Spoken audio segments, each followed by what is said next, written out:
గీతము మనసార నేను పాడేదా నా విజయముకై ప్రాణత్యాగము చేసావు నీవు. విజయ గీతము మనసార నేను పాడేదా నా విజయముకై ప్రాణత్యాగము చేసావు నీవు. పునరుదానుడ నీవే నాలాపనానికే నారాధన.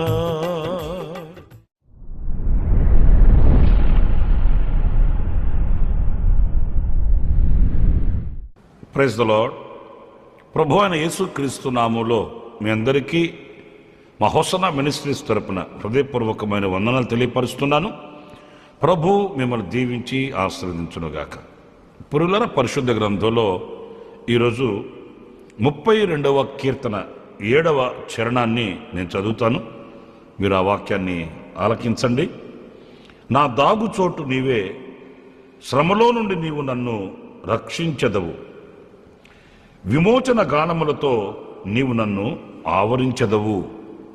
ప్రియులారా చూడండి, వాక్య భాగంలో నా దాగుచోటు నీవే, శ్రమలలో నుండి నీవు నన్ను రక్షించెదవు. ఇక్కడ ఒక మాటకి మరొక మాటకి లింక్ మనకు కనిపిస్తుందండి. మీరు కాస్త ఆలోచిస్తే, శ్రమలో నుండి నీవు నన్ను రక్షించెదవు ఎప్పుడు అనే ప్రశ్న గనక మనం వేసుకుంటే దానికి సరి అయిన సమాధానం ఏంటంటే, మనము ఆయన చాటున దాచబడినప్పుడు, దాగుకొనినప్పుడు అనే మాటని మనం గమనించాలి. ప్రభు మనం రక్షించాలని అందరం కోరుకుంటామండి. ఏ పరిస్థితులలో నుంచి అయినా, అది సమస్యలు కావచ్చు, అనారోగ్యం కావచ్చు, ఇబ్బందులు కావచ్చు, శోధనలు కావచ్చు, ఏదైనప్పటికీ కూడా ప్రభు మన బ్రతుకులో ఒక అద్భుతం చేయాలని, ఆశ్చర్యకరుడైన దేవుడు ఒక ఆశ్చర్యమైన కార్యం మన పట్ల చేయాలని, విడుదల, విజయము, రక్షణ మనకు కలిగించాలని మనం ఆశపడతాం. కానీ ఆశపడిన దానికి భిన్నంగా మనం ఏం చేయాలి అనేది మనం ఆలోచించమండి. ఆశిస్తుంటాము, ఆశకు వ్యతిరేకంగా ప్రవర్తిస్తూ ఉంటాము, కోరుకుంటూ ఉంటాము, కోరుకొనిన దానికి వ్యతిరేకంగా నడిపించబడుతూ ఉంటామండి. అందుకే మనం ఆశించినది అందుకోలేకపోవడం, ప్రార్థించినది పొందుకోలేకపోవడం, నిరాశ నిస్పృహల మధ్య ఒంటరిగా నిలిచిపోవడం జరుగుతుంది అనే విషయాన్ని మనం గమనించాలి. ఎందుకంటే నా దాగుచోటు నీవే, నా శ్రమలలో నీవు నన్ను రక్షిస్తావు. నేను వచ్చి నీ చాటును దాగుకున్నప్పుడు నన్ను రక్షించకుండా ఏమి దాటుకొని పోవు కదా. నిజమే. ప్రియమైన దేవుని బిడ్డలారా, మనం ఆరాధించే మన ప్రభు ఎవరు అనంటే, ఆయన సర్వశక్తి కలిగిన దేవుడు, సర్వాధికారి అయిన ప్రభు. ఆయన అన్నింటి మీద అధికారం కలిగిన వాడు, సర్వము మీద ఆయన శక్తి సామర్థ్యతలు కలిగిన దేవుడండి. అన్నప్పుడు ఏ పరిస్థితుల్లో మనము ఆయన చెంతకు వెళ్ళి, ఆయన చాటుకు వెళ్ళి, ఆయన నీడలో దాక్కుంటామో ఆ విషయంలో ఆయన మనకు ఒక రక్షణ ప్రసాదిస్తాడు. మన ఎదుట నిలిచిన మనకు శత్రువుగా ఉన్న వాటిల్ని ఆయన గద్దిస్తాడు. ఆయన మనకు విమోచన కలుగు చేస్తాడు. లేఖనాల్లో మనం చదువుతామండి, ఆయన సముద్రాన్ని గద్దించెను అనే మాట మనం చదువుతాము. ఎవరి నిమిత్తం? ఆయన చాటున ఉన్న తమ బిడ్డల నిమిత్తం. వాళ్ళు కంగారు పడిపోయారు. ఆ పెరు తుఫాను చూశారు, అలజడులు చూశారు, అల్లాడిపోతూ, ఇక గుండెను గుప్పిట్లు పెట్టుకుని గడగడలాడిపోతూ, ఇక బైబిల్ పట్టుకుని బజార్లు తిరిగే రోజులు కావి అన్నట్లుగా వాళ్ళు అలజడి పాలైపోయారు. కానీ వారు ఆయన నీడలో, ఆయన చాటున ఉన్నారు గనుక ఆయన వచ్చి గాలిని, సముద్రాన్ని గద్దించాడు. సముద్రం నిమ్మళమైపోయింది, గాలి ఆగిపోయింది. నా ప్రియమైన సహోదరులారా, ఆయన తమ బిడ్డల నిమిత్తమై సముద్రాన్నైనా గద్దిస్తాడండి, సముద్రాన్నైనా పాయలు చేస్తాడండి. లేఖనాలలో ఈనాటికి సువర్ణ అక్షరాలతో వ్రాయబడిన సత్యమండి ఇది. నా ప్రియమైన దేవుని బిడ్డలారా, ఆయన సముద్రాన్ని గద్దించాడు. అపవిత్రమైన ఆత్మల్ని గద్దించాడు. ఆయనను శోధించుచున్న సాతానుని గద్దించాడు. ఎందుకంటే ఆయన సర్వాధికారి అయిన ప్రభు. మనం ఏం చేస్తున్నాం? శక్తి కలిగిన దేవునిని విడిచి విస్మరించి మనం తిరుగుతున్నాం. నాకు చదువు ఉంది, నాకు జ్ఞానం ఉంది, నాకు బలం ఉంది, నాకు భక్తి ఉంది అని మనల్ని మనం చూసుకుని మురిసిపోతున్నాము. మనకేదో శక్తి ఉందన్నట్లుగా మనం భ్రమపడుతున్నాము. సాతాను చేతుల్లో చిక్కిపోతున్నామండి. మన ఎదుట ఒక పర్వతం ఉంది, ఒక కొండ ఉంది. ఆ కొండ చాటుకి మనం వెళితే అక్కడ దాచబడాలండి. నేను మీకు ప్రత్యేకంగా ఈ వాక్యంలో నేను చెప్పాలనుకున్నది ఏంటంటే, ఆయనను ఆశ్రయం చేసుకొని ఆయన దగ్గర ఎవరైతే దాగి ఉంటారో వారిని రక్షిస్తాడట.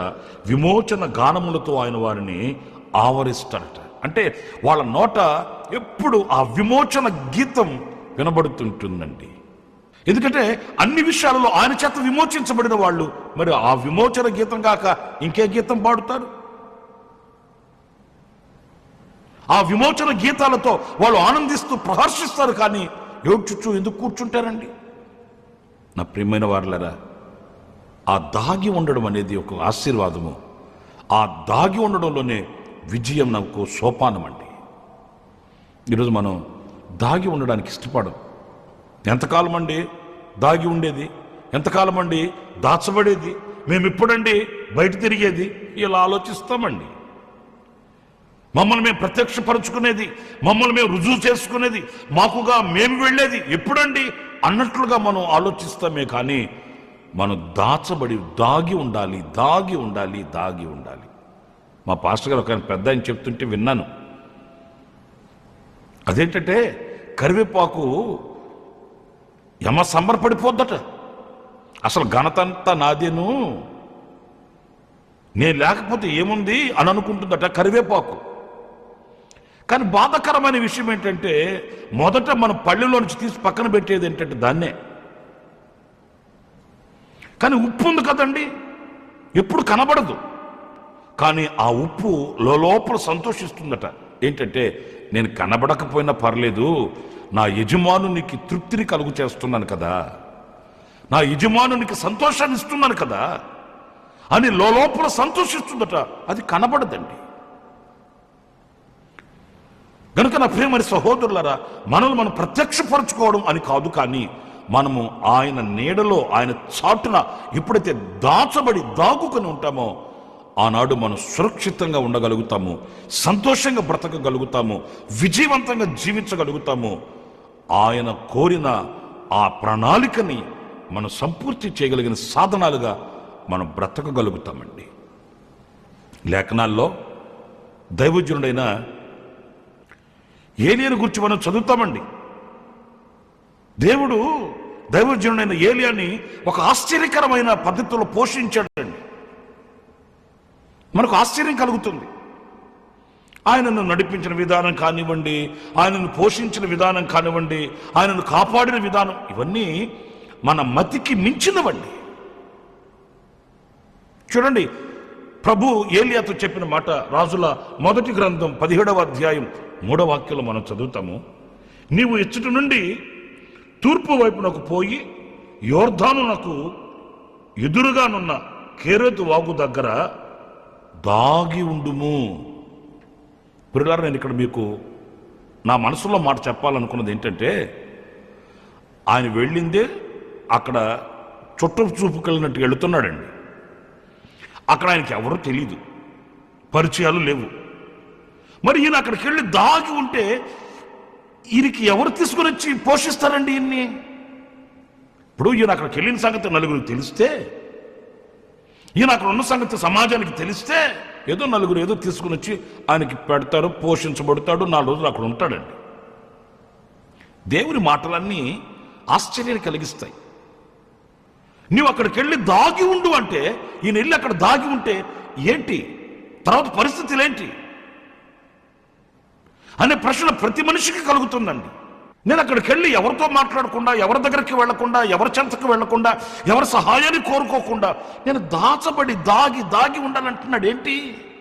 నన్ను ఏం చేయాలని, నా పరిస్థితి ఏమవ్వాలని, నేను అక్కడికి వెళ్ళి ఎవరు కంటపడకుండా దాగి ఉంటే నాకు ఎవరు తీసుకుని వచ్చి నాకు ఆహారం ఇస్తారు, నేను ఎలా పోషించబడుతానని సమస్య ప్రతి మనిషికి తలెత్తుతుందండి.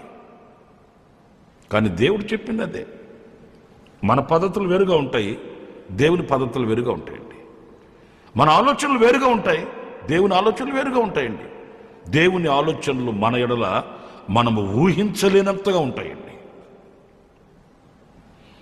ఎందుకంటే ఆ కేరెతు వాగు దగ్గరికి వెళ్ళి నీవు దాగి ఉండు అంటే దైవజనుడు అలాగే నేను శిరస్సు వంచి అక్కడికి వెళ్ళాడు. ఆశ్చర్యమైన సంగతి ఏంటంటే చూడండి, ఆయన దాగి ఉండడం నేర్చుకున్నాడు. దేవుడు ఆశ్చర్యకరంగా పోషిస్తూ వచ్చాడండి. అక్కడ తనను తాను ఆయన ప్రత్యక్షపరచుకోకపోయినా ఆశ్చర్యకరమైన సహాయం కలిగింది అక్కడ కేరెతు వాగు దగ్గర దైవజనునికి. ఆయన పోషించింది ఎవరో తెలుసండి? కాకులు. మన దగ్గర ఏమైనా ఉంటే పేక్కపోతాయే, కాకులు అవి తీసుకొచ్చి పెట్టే ఆయనకి.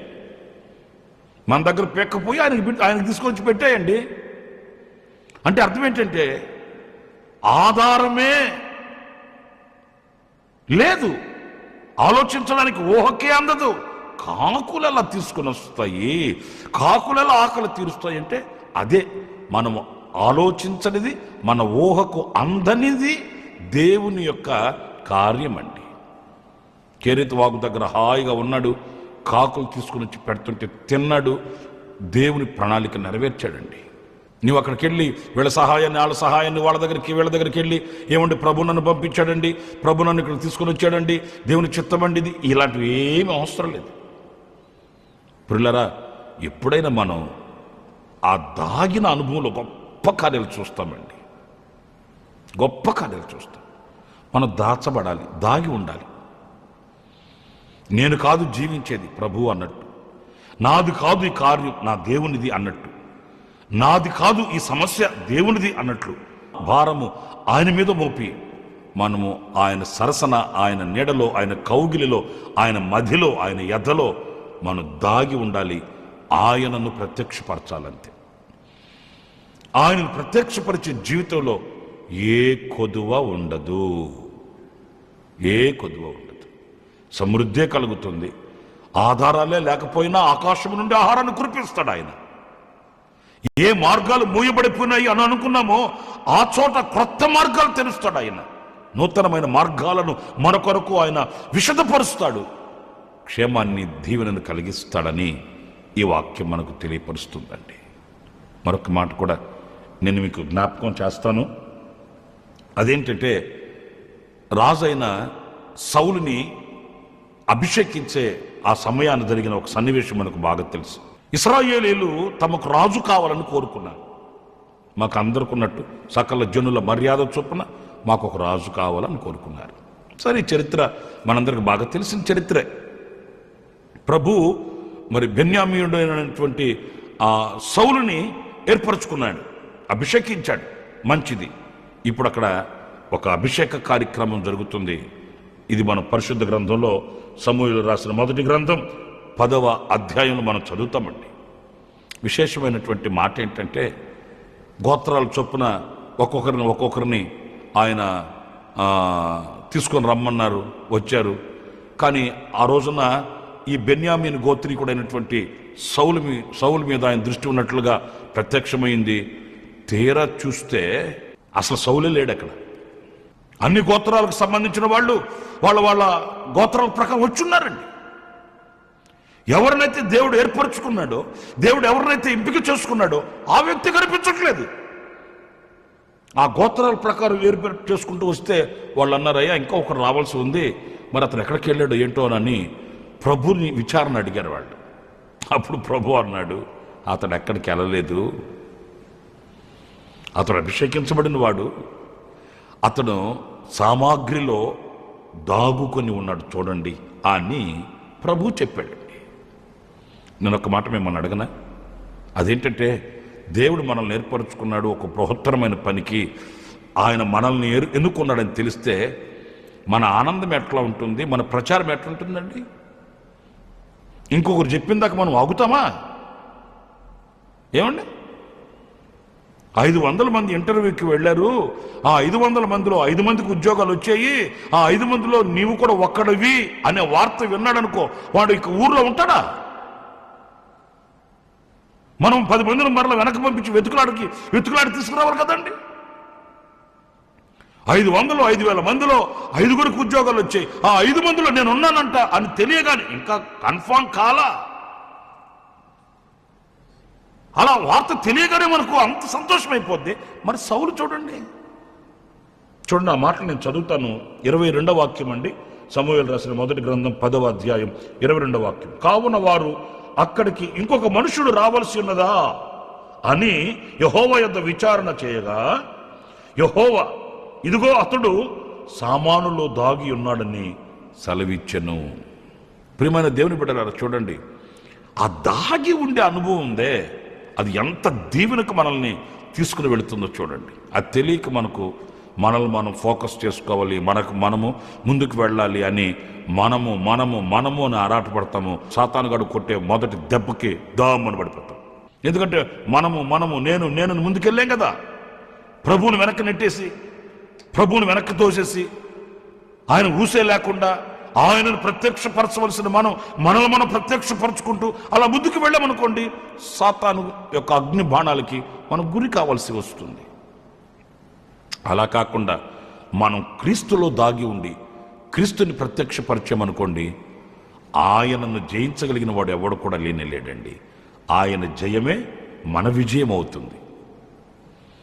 అందుకే సౌలు సామాగ్రిలోకి వెళ్ళి అక్కడ దాగి ఉన్నాడంట. నేను ఎంతటి వాడిని, నాకెందుకయ్యా, నేను ఏ పాటి వాడిని అన్నట్లుగా తనను తాను తగ్గించుకొని ఆయన దాగి ఉన్న అనుభవంలోనికి ఆయన వెళ్ళినట్లు లేఖనం చెప్తుంది. ఒక్క ప్రశ్న, మరి ఈ రోజున మన యాత్రలో, మన విశ్వాసపు జీవితంలో ఇలా దాగి ఆయనను గణపరిచే, ఆయనను ప్రత్యక్షపరిచే వ్యక్తులుగా మనం ఉన్నామా? లేక ప్రభుని మరుగు చేసి, నేను అనకూడదు, మీరు బాధపడకండి ఈ మాట అంటున్నానని, ఈ రోజున కొంతమంది వారిలో ప్రభుని ప్రత్యక్షపరచడం అదొక అవమానంగా భావిస్తుంటారండి. మీరు క్రైస్తవులా అని ఎవరైనా అడుగుతారేమోనని, మీరు ప్రభుని నమ్ముకున్న వాళ్ళ అని ఎవరైనా అడుగుతారేమోనని ఆ డౌట్ రాకుండా, ఆ అనుమానం రాకుండా కవర్ చేసుకుంటూ బ్రతుకుతారండి. బైబిల్ ఏమంటుంది? నువ్వు క్రైస్తవుడు అయినందుకు సంతోషించమని వాక్యం చెప్తుంది. మనము పవిత్రుడైన దేవునిని ఆరాధిస్తున్నామండి, ఎందుకు సిగ్గుపడాలి? పరిశుద్ధుడైన దేవునిని మనం సేవిస్తున్నామండి, ఎందుకు మనం సిగ్గుపడాలి? నీతిమంతుడు, యథార్థవంతుడు, లోకాన్ని ఏలుతున్నటువంటి శక్తి కలిగిన దేవునిని మనం ఆరాధిస్తున్నప్పుడు మనం సిగ్గుపడాల్సిన అవసరమే ఉందండి. సీక్రెట్ క్రిస్టియన్ లైఫ్, రహస్య క్రైస్తవ జీవితం. ఎవరైనా తెలుస్తుందేమో క్రైస్తవులమని అని దిగమింగుకొని బ్రతుకుతుంటారు. అంటే అర్థం ఏంటంటే, క్రీస్తుని వెనుకకు తోసి వీళ్ళు మేము అని బ్రతుకుతుంటారు. నేను ఒక మాట చెప్తాను ప్రియులారా, దైవ కార్యం వాళ్ళలో మనం చూడలేమండి. ఎవరైతే జనుల ఎదుట ప్రభువును ఒప్పుకుంటారో వారిని గురించి తండ్రి ఎదుట ప్రభు ఒప్పుకుంటాడట. అంటే మనలో ఆయన ప్రత్యక్షం అవ్వాలి, మనం ఆయనను చూపించాలి, మనము ఆయనలో దాగి ఉండాలి. అప్పుడే విజయం మన వెంట వస్తుంది, విజయ పతాక మన చేత ఉంటుంది, విజయ గీతం పాడగలుగుతాము, విమోచన గీతములతో మనం ప్రభుని ఆరాధించగలిగిన వ్యక్తులుగా మనం మార్చబడగలుగుతామనే విషయాన్ని ఈ వాక్యంలో గమనించాలి. అలాంటి కృప దేవుడు మనందరికీ అనుగ్రహించునుగాక. ఆమేన్. తలలు వంచండి, చిన్న ప్రార్థన చేసుకుందాం.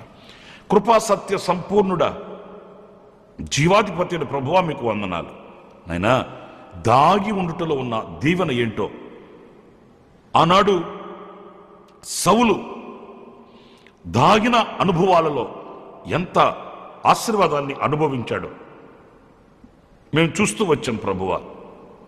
అలాంటి వినయము కానివ్వండి, దాగిన అనుభవం కానివ్వండి, మీరు మాకు నేర్పించారు, మాకు బోధించారు. ఆ దిశగా మేము అడుగులు వేయడానికి నాయనా మీరు మాకు కృపను అనుగ్రహించమని వేడుకొనుచున్నాం తండ్రి.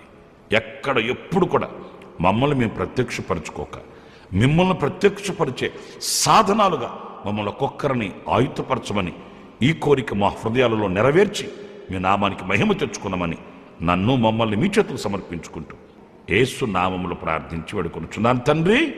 ఆమేన్. ఆమేన్. ప్రభు మిమ్మల్ని ఆశీర్వదించి దీవించునుగాక. ఈ దినమంతా విశేషమైన కృప నా దేవుడు మీకు సమృద్ధిగా అనుగ్రహించునుగాక.